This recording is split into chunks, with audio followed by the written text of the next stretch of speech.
నమస్తే. ప్రస్తుతం మన స్టూడియోలో ప్రముఖ ఆధ్యాత్మికవేత్త, ఆస్ట్రాలజర్, దత్తాత్రేయ గణపతి ఉపాసకులు మురళీధర్ శర్మ గారు ఉన్నారు.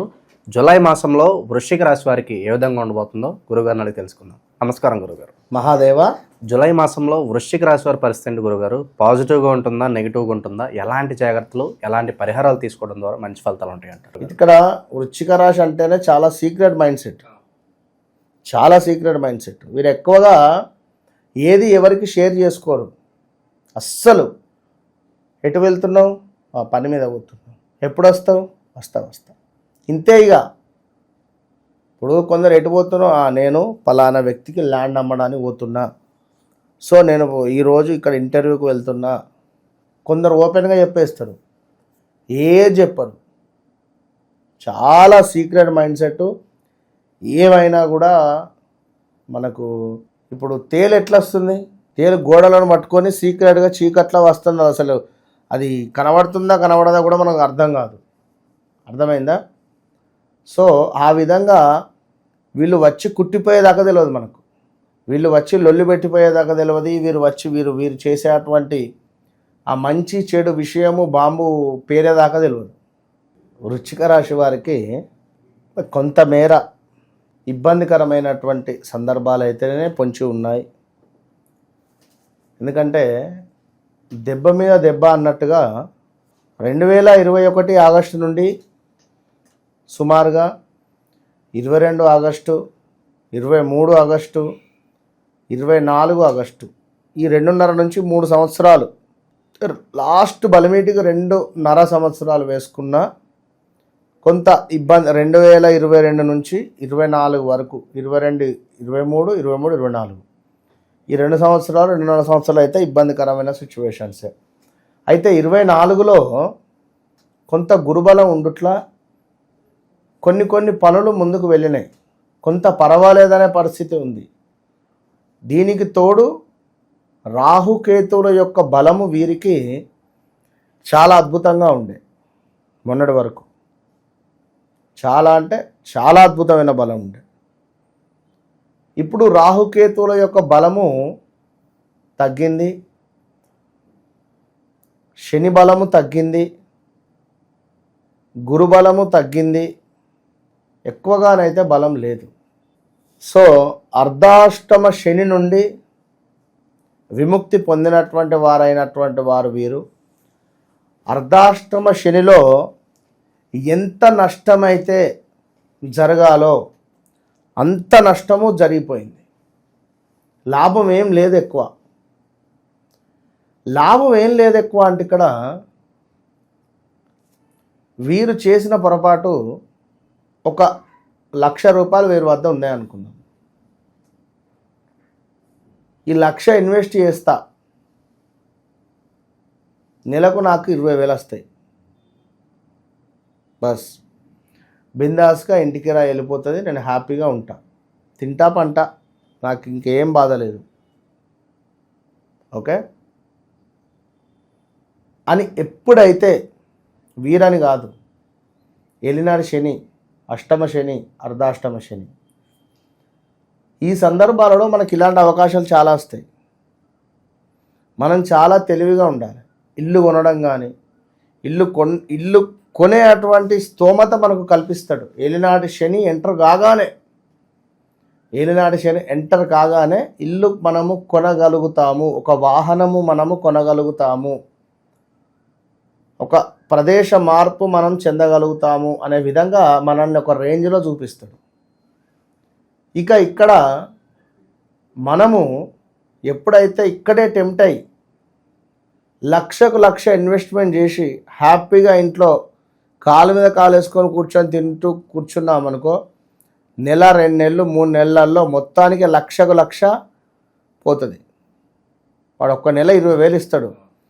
2వ నెలలనే చిన్నగా ఏదో బిస్కెట్ అయిందంటాడు, లేదా ఇంకేదో అయిందంటాడు. మన డబ్బులు మనకి ఇగస్తాయి అనుకుంటా ఉంటాడు. మనం ఈ నెల ఆ నెల అని చెప్పి కొంచెం మళ్ళీ 10,000 అప్పు, 5,000 అప్పు, 20,000 అప్పు, ఈ 1,00,000కు 2-3 లక్షల అప్పు మనం అవుతుంది. 1,00,000కు 2-3 లక్షల అప్పు మనతో చేయిస్తాడు. అప్పు కూడా పుడుతుంది. ఈ 1,00,000 అటే ఉంటాయి. ఇది వెనక్కి తిరిగి చూసుకుంటే మనకే నవ్వొస్తుంది. అర్థమైందా? ఇల్లు కొనుక్కునేవారు కూడా 75 లక్షలు, కోటి రూపాయల ఇల్లుకు 5 లక్షలు 10 లక్షలు పెడుతున్నారు, 90 లక్షలు లోన్ తీస్తా అనుకుంటాడు. వాడు ఈఎంఐ కట్టలేక ఇల్లు అమ్ముకుంటాడు. అటు చూసి ఇటు తిరిగే లోపు ఈఎంఐ వచ్చేస్తుంది. నెల ఎంతలు గడుస్తుంది వాళ్ళు రేపు, అవునా కాదు? కళ్ళు మూసి తెరిచేలోపు అయిపోతుంది. సో ఇలా ఎవరైతే రాంగ్ స్టెప్ వేశారో ఈ గత 2-3 సంవత్సరాలు బాధలే ఉన్నారు, బాధపడుతూ ఉన్నారు. నేను అదే చెప్పా, చేపకు మనం ఎర ఏ విధంగా అయితే వేస్తామో ఆ విధంగా శనేశ్వరుడు మనకు ఒక ఎర ఇస్తాడు. మనము ఆ ఎరకు చిక్కుకున్నాము అంటే మన జీవితం అంతే. ఎప్పుడైతే మనం ఆ ఎరకు చిక్కుకోకుండా చాలా న్యాగ్గా తెలివిగా మనం తప్పించుకొని పని చేసుకోవాలి, మనం వర్క్ చేయాలి, శ్రమ చేయాలి. శని అంటేనే ఎవరు? కర్మకారకుడు. కర్మ అంటే ఏంది? కూర్చొని తినుడా? పని చేయాలి కదా. ఏదో ఒక పని చేస్తూ ఉండు, ఖాళీగా ఉండకు, నువ్వు పని చేస్తూ ఉండు.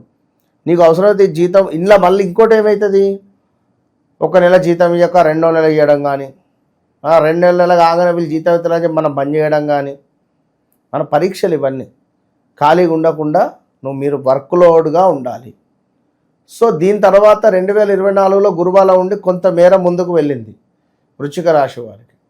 ఇప్పుడు ఏంది? గురుబలం తగ్గింది, అష్టమ గురువు అయింది. ఇంకా తీవ్రమైన ఇబ్బందులు. భార్యాభర్తలు కలిసే ఉన్నారు, కలిసే వెళ్తున్నారు, బయట చూడడానికి అంతా భార్యాభర్తలే, ఇంట్లో దూరం. సో ఏదో మనసులో ఏదో ఒక బాధ. ఇద్దరికి చెరొక అద్దం ముంగడ పెడితే మాట్లాడారంటే తెలుస్తుంది ఈ విషయం. ఓకే, ఎవరిది వారు అద్దం ముందు కూర్చొని నిలబడండి, మాట్లాడండి, మీది మీకు అర్థమవుతుంది. సో 2026 వరకు కూడా నేను వృశ్చిక రాశి వారి గురించి అద్భుతాలని అయితే నేను చెప్పను. ఇబ్బందికరంగానే ఉండే పరిస్థితి ఉంది, అనుభవించాలి. బాగున్నప్పుడు చాలా సంతోషంగా ఉన్నారు, ఎవరికి చెప్పలేదు. లాభాలు వచ్చినప్పుడు సంతోషంగా ఎంజాయ్గా ఉన్నారు. నష్టాలు వచ్చినప్పుడు, ఇబ్బందులు వచ్చినప్పుడు కూడా అనుభవించాలి కదా. అది మనదే, ఇది మనదే కదా. అర్థమైందని నేను చెప్పిన పాయింట్. సో తప్పకుండా కాలభైరవ స్వామి హోమాన్ని చేసుకోవాలి వృశ్చిక రాశి వారు. ఇప్పుడే ఇంకొక విషయము, ఈ సందర్భంలో వివాహానికి సంబంధించిన స్టెప్ వేయకండి, ఓపికగా ఉండండి. 26లో వివాహానికి సంబంధించినటువంటి స్టెప్ తీసుకోండి. ఈ సమయంలో ఏంటిది అంటే మరలా స్థానచలనం ఉంది వృశ్చిక రాశి వారికి. అది ఎలాంటి స్థానచలనం అంటే పర్ఫెక్ట్గా స్టెప్ తీసుకొని వెళితే మంచి లైఫ్ టైం, మంచి అద్భుతమైనటువంటి పరిస్థితి ఉంటుంది. లేదు అని చెప్పి మీరు కనుక ముందుకు వెళితే మీ గ్రహస్థితి ఎలాంటి దశ అంతర్దశలు నడుస్తుందో చూసుకొని ముందుకు వెళ్ళాలి. లేదు అనుకుంటే మరలా మార్పులు చేర్పులు కనబడుతూ ఉన్నాయి. సో వృశ్చిక రాశి వారు ఎవరైతే ఉన్నారో శత్రువులపై విజయం ఉండే మొన్నటి వరకు కూడా అద్భుతమైనటువంటి విజయం ఉండే. ఇప్పుడు మనం తట్టుకోలేని పరిస్థితిలో ఉన్నాం. సో ప్రత్యంగిర హోమంలో కూడా పాల్గొనండి, ప్రత్యంగంగా కానీ పరోక్షకంగా కానీ. ప్రతి అమావాస్య రోజు మన ఆధ్వర్యంలో నిర్వహిస్తాం దుర్గామాత టెంపుల్లో విశేషంగా. సో ఎవరైతే దూర ప్రాంతాల నుండి, మరలా చెప్తున్నారు, వృశ్చిక రాశి వారికి ఈ యొక్క వీసా రిలేటెడ్ కానీ ఇంటికి దూరం ఉండేటువంటి వారికి కానీ కొంత కష్టంగానే ఉంది. ఓపికగా ఉండే ప్రయత్నం చేయండి. మొత్తం మీద వృశ్చిక రాశి వారికి శని యొక్క మార్పు మరలా మీకు అర్ధాష్టమ శని. ఈ అర్ధాష్టమ శనిలో కొంతమేర ఇబ్బందికరమైనటువంటి సంఘటనలు తెచ్చిపెట్టేటువంటి పరిస్థితి అయితే ఉంది కనుక చాలా జాగ్రత్తగా ఉండండి. అంతే. చాలా బాగా వివరించారు గురుగారు, ధన్యవాదాలు. మహాదేవ్.